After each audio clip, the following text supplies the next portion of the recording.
జై శ్రీరామ్ అందరికీ నమస్కారం. వెల్కమ్ టు న్యూస్ అఖండ. నేను మీ కస్తూరి శ్రీధర్. మిత్రులారా, గత 15 నెలల నుంచి హమాస్ అదేవిధంగా ఇజ్రాయెల్ మధ్యలో ఈ యుద్ధం నడుస్తున్న సంగతి మీ అందరికి కూడా తెలిసిందే. భీకరంగా సాగినటువంటి ఈ యుద్ధంలో దాదాపుగా 40,000 మంది, ఎంతమంది 40,000 మంది హమాస్ తీవ్రవాదులు, అదేవిధంగా హమాస్ సానుభూతిపరులు, హమాస్ మద్దతుదారులు ఒక్క సావు చచ్చారు. గాజా మొత్తం కూడా 80% అయితే పూర్తిగా ధ్వంసం అయిపోయింది. మొత్తం ఎక్కడ చూసినా కూడా శిథిలాలే. ఇజ్రాయెల్ ఆర్మీ ఎప్పుడూ లేనంతగా రెచ్చిపోయి ఈ హమాస్ తీవ్రవాదులపై అయితే దాడులు చేశారు. అందుకు కారణాలు అయితే లేకపోలా. వాళ్ళేమీ దౌర్జన్యంగా అన్యాయంగా పోయి వాళ్ళ మీద దాడులు చేయాల. ఇక్కడ కొంతమంది సేవ్ పాలస్తీన్ అనేసి జై పాలస్తీన్ అని చెప్పి ఈ పాలస్తీన్ జెండాలు ఊపేవాళ్ళు కొంతమంది ఉన్నారు. అర్థమవుతుందా? చూడండి, నేను కొన్ని పాయింట్ చెప్తాను. నేను సరిగ్గా 2023 సంవత్సరం అక్టోబర్ 7వ తారీఖున ఇజ్రాయెల్ ప్రజలందరూ కూడా వాళ్లకు సంబంధించినటువంటి ఒక యూద్ పండుగలో నిమగ్నం అయిపోయినారు. అంటే బాగా సంతోషంగా ఉన్నారు వాళ్ళ పట్టుకోళ్ళు. అందరూ కూడా ఆ పండుగను ఘనంగా సెలబ్రేట్ చేసుకుంటా ఉంటే ఇదే అదునని భావించినటువంటి ఈ హమాస్ తీవ్రవాదులు వీళ్ళంతా కూడా ఇజ్రాయెల్ పైన పెద్ద ఎత్తున దాడులు తెగబడినారు. సముద్ర ప్రాంతం నుంచి, ఆకాశంలో నుంచి, భూమార్గం ద్వారా ఇలా అన్ని వైపుల నుంచి కూడా ఈ దక్షిణ ఇజ్రాయెల్ పైన అయితే దాడి చేశారు. ఈ దాడిలో మొత్తంగా 6,000 మంది హమాస్ తీవ్రవాదులు పాల్గొన్నారు. చూడండి ఎంత పెద్ద ప్లానో. ఇక ఈ హమాస్ తీవ్రవాదులు చాలా విడిగా ఆడన్లే, మొగన్లే, పిల్లోళ్ళన్లే, ముసోళ్ళన్లే, ఎవరు కనపడితే వాళ్ళను విపరీతంగా అందరినీ ఏడబట్టి ఆవిడ కుక్కలు కాల్చేట్టు కాల్చేశారు. ఇక ఎంత బాధ అంటే చిన్న చిన్న పిల్లలనియా ఈ హీట్ని ఏదంటారో మైక్రోవేవ్ అటు అంటారు కదా, ఏదో హీట్ ఓవెన్లో అట్టట్లు చేసి చంపేశారు. కనీసం మనిషి అనేవాడు అదేదో అప్పుడప్పుడు మనం కొన్ని వీడియోలో చూస్తూ ఉంటాం. ఈ పులులు, సింహాలు ఏమైనా కొన్ని అంటే ఇతరతర జంతువులు చిన్న బిడ్డలు కనపడితే ఇవి వాటిని కాపాడి వాటికి ప్రొటెక్షన్ ఇస్తాయి. అంటే ఆ చిన్న బిడ్డ కదా ఇది అనేసి. అట్లాంటిది క్రూర మృగాల కంటే దిగజారిపోయినారు ఈ నీతి మాలిన ముండా కొడుకులు. వీళ్ళు మనుషులు, వీళ్ళదో జాతి. ఒకసారి ఆలోచించండి మీరు. అదేవిధంగా ఆడవాళ్ళని అయితే వాళ్ళని అత్యాచారాలు చేసేది, వాళ్ళ స్తనాలను, మీకు అర్థమవుతుంది స్తనాలు అంటే వాటిని కోసేది, వీళ్ళని ఏమంటే పాపం మీరు ఒకసారి ఆలోచించండి. అందుకే చెప్తున్నా, వీళ్ళని ఏం చేసినా పాపంలే. వీళ్ళు చేసినటువంటి దాడుల్లో 1,400 మంది అమాయకపు ఇజ్రాయెల్ పౌరులు చనిపోతే మరొక 250 మంది ఇజ్రాయెల్ అదేవిధంగా అమెరికా పౌరులను బందీలుగా చేసుకుని ఈ హమాస్ తీవ్రవాదులు కిడ్నాప్ చేశారు. మీరు గమనించారో లేదో, ఆడేదో మ్యూజికల్ ఫెస్టివల్ ఏదో జరుగుతూ ఉంటే ఎవరో ఒక విదేశీ మహిళ వచ్చింది. పాపం ఆ బిడ్డను, అమ్మాయిని తీసుకొని పోయి బండ్లు వేసి ఎంత దారుణం చేశారంటే అంత దారుణం చేశారు. వీళ్ళని అయ్యో అంటారు ఎవరన్నా. ఈ ఏడుండే సిగ్గుమాలి నీతి మళ్ళీ ముండా కొడుకులు జై పాలస్తీన్ అంటారు. నాకు ఇంకా బూతులు వచ్చాయి. మీ బిడ్డలను మీ వాళ్ళని ఇదే మార్చేసి మీరు అదే మాట్లాడతారా? సిగ్గులే నిజంగా. సరే, మీకేదో అన్యాయం జరిగింది అనుకుందాం, మిమ్మల్ని ఏదో వాళ్ళ బలం ఉపయోగించి మిమ్మల్ని ఏదో నాశనం చేశారనో లేకపోతే మేము ఏదో చేశారనుకుందాం. ఆడవాళ్ళ మీద ప్రతాపమా? ఆడవాళ్ళని ఎవరన్నా మార్చేస్తారా? చిన్న చిన్న బిడ్డలన్నా మార్చేస్తారు ఎవరన్నా? మీ యొక్క బతుకులు అంటారా? మీయా యాడని?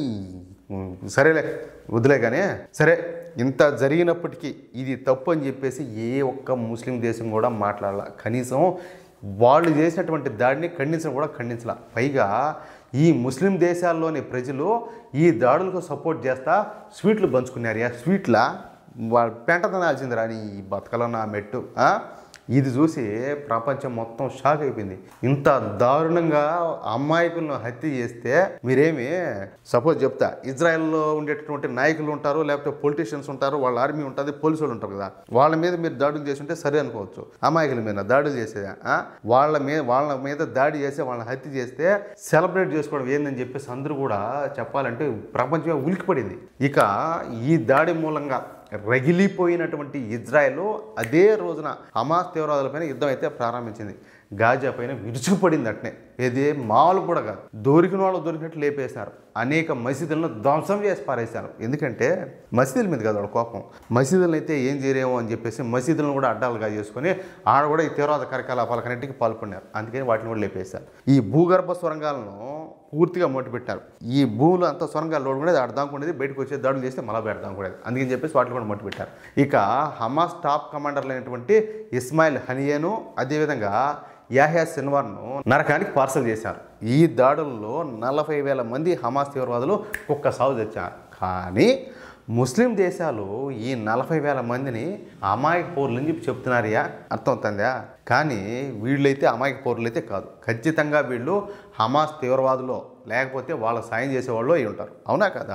ఎందుకంటే ఇజ్రాయెల్ పక్కా ప్లాన్ ప్రకారం టార్గెట్ చేసి మరి ఈ హమాస్ తీవ్రవాదులను అయితే మట్టుపెట్టింది. టార్గెట్ చేసి ఇంకోళ్ళైతే అమాయకులను అయితే సంపల. ఏదైనా పొరపాటున ఎక్కడైనా ఏదైనా జరిగి ఉండొచ్చేమో కానీ అమాయకులు జొలికెత్తే వాళ్ళ మాదిరి ఆడగం లేదు, వాళ్ళ మాదిరిగా మా నపుంసకుల మాదిరి వాళ్ళు అయితే వీళ్ళు చేయలే వాళ్ళ మాదిరిగా.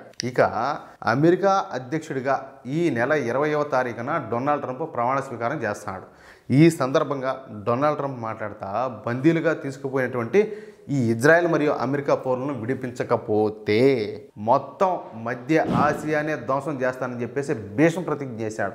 ఇక దెబ్బతో ఈ హమాస్ తీవ్రవాదులు ఏళ్ళు పారుకున్నారు, ఉచ్చబోసుకున్నారు. అంటే మాలు కూడా కాదు, అర్థమవుతుందా? అదేవిధంగా వీళ్ళతో పాటు వాళ్లకు సాయం చేస్తున్నటువంటి ఇరాను మరియు ఖతార్ లాంటి దేశాలు కూడా ఉచ్చబోసుకున్నాయి. అంతే. ఇక బందీలను విడిచిపెడతామని దయచేసి యుద్ధాన్ని ఆపేయమని చెప్పేసి కాళ్ళబేరానికి వచ్చారు. అంతేకాకుండా ఇకపైన ఇజ్రాయెల్ వైపు చూడమని తాము గాజా నుంచి వెళ్ళిపోతామని చెప్పేసి ఇజ్రాయెల్ కాళ్ళ వెళ్ళబడినారంట. దీంతో శాంతించినటువంటి ఇజ్రాయెల్ ఇక యుద్ధానికి ఫుల్ స్టాప్ అయితే పెట్టింది. గత 15 నెలల నుంచి చేస్తున్నటువంటి యుద్ధాన్ని ఆపేస్తామన్నట్టు ప్రకటన అయితే విడుదల చేసింది. దీంతో మధ్య ఆసియా దేశాలు అంటే ఎవరు తెలిసినా ఈ అరబ్ దేశాలు అయితే ఊపిరి పీల్చుకున్నాయి. ఏదేమైనప్పటికీ ఇజ్రాయెల్ వైపు చూడాలంటే ఈ అరబ్ దేశాలకు భయం కలిగించేటట్టు చేసినటువంటి ఈ ఇజ్రాయెల్కి అయితే హ్యాట్స్ ఆఫ్ చెప్పక తప్పదు. మనం కూడా ఈ పాకిస్తాను, అదే ఈ పాకిస్తాను, బొంగులో దేశం, అదే బంగ్లాదేశ్, ఈ దేశాల మీద ఇటువంటి చర్యలు చేపడితే కానీ ఆ దేశాలు అయితే దారిలోకి రావు. లేకపోతే వాళ్ళు ఎంత వాళ్ళ బతికెంత ఓళ్ళు కూడా అంతే కదా. వీళ్ళ మాదిరినే మన దేశాన్ని ఎప్పుడు సర్వనాశనం చేయాలా, మన దేశం ఎదగకూడదు, మన దేశాన్ని ఆ దేశాన్ని అయితే ఏ మతాలు అయితే పరిపాలిస్తున్నాయో ఈ దేశాన్ని కూడా ఆ మతాలే పరిపాలించాలనేది వాళ్ళ లక్ష్యం. చూస్తా ఊరుకుంటామా, ఒప్పుకుంటామా? చెప్పండి. నేనైతే ఒప్పుకోను. సావో బతుకో అంత దేవుడు ఉన్నాడు, దేవుడు ఇచ్చిన జీవితం దేవుడి కోసం ధర్మం కోసమే అంకితం. మీరైతే ఊరికే ఉంటారేమో చెప్పండి, ఏమంటారా మిత్రులారా? ఈ న్యూస్ కన్నా మీకు నచ్చితే, అదేవిధంగా నేను చెప్పింది కన్నా కరెక్ట్ అని చెప్పి మీకు అనిపిస్తే ఈ న్యూస్ నలుగురికి షేర్ చేయండి, చేస్తారు కదా. అదేవిధంగా ఈ వీడియోకి సంబంధించి మీ యొక్క అమూల్యమైన అభిప్రాయాన్ని ప్రతి ఒక్కరూ కామెంట్ చేయండి, ఓకేనా? ప్లీజ్ ఇంతవరకు మా ఛానల్ సబ్స్క్రైబ్ చేసుకోకపోతే దయచేసి ప్రతి ఒక్కరూ సబ్స్క్రైబ్ చేసుకోండి. జై శ్రీరామ్.